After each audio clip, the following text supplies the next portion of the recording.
ایک دفعہ کا ذکر ہے کہ ایک امریکی ریاست میں ایک بوڑھے شخص نے چوری کی۔ اس شخص کو گرفتار کرنے کے بعد عدالت میں پیش کیا گیا۔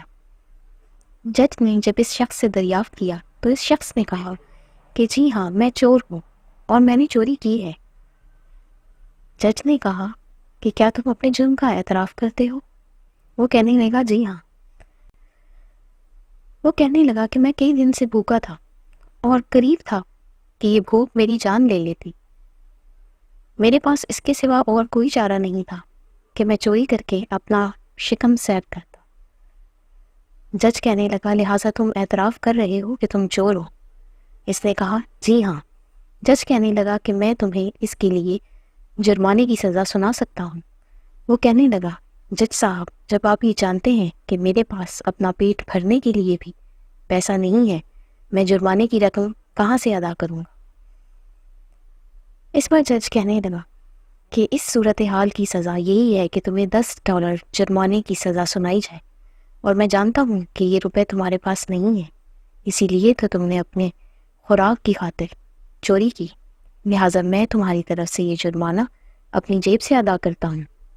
یہ سن کر سارے مجمع پر سناٹا چھا جاتا ہے اور لوگ دیکھتے ہیں کہ جج اپنی جیب سے $10 نکالتا ہے اور اس بوڑھے شخص کی طرف سے یہ رقم قومی خزانے میں جمع کرنے کا حکم دے دیتا ہے۔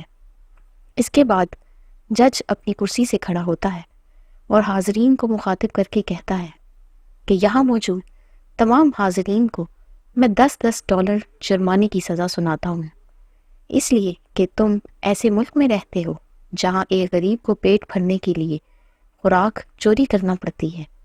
اس مجلس میں $480 جمع ہوئے اور جج نے یہ رقم بوڑھے مجرم کو دے دی۔ کہتے ہیں کہ یہ قصہ حقیقت پر مبنی ہے۔ ترقی یافتہ ممالک میں غریب لوگوں کی مملکت کی طرف سے کفالت اسی واقعے کی مرہون منت ہے۔ سیدنا عمر رضی اللہ تعالی عنہ 1400 سال پہلے ہی یہ کام کر گئے تھے کہ پیدا ہوتے ہی بچے کا وظیفہ جاری کرنے کا حکم دیا۔ اسی طرح غریب، نادار، بے کس، مجبور، بیمار اور بوڑھے لوگ جو کہ محنت کر کے کما نہیں سکتے ہیں، ان کے لیے بھی آپ نے وظائف مقرر کیے تھے۔ امید ہے یہ واقعہ آپ کو پسند آیا ہوگا۔ ایسے ہی دوسرے واقعات سننے کے لیے میرے چینل کو لائک، سبسکرائب اور شیئر کریں۔ شکریہ۔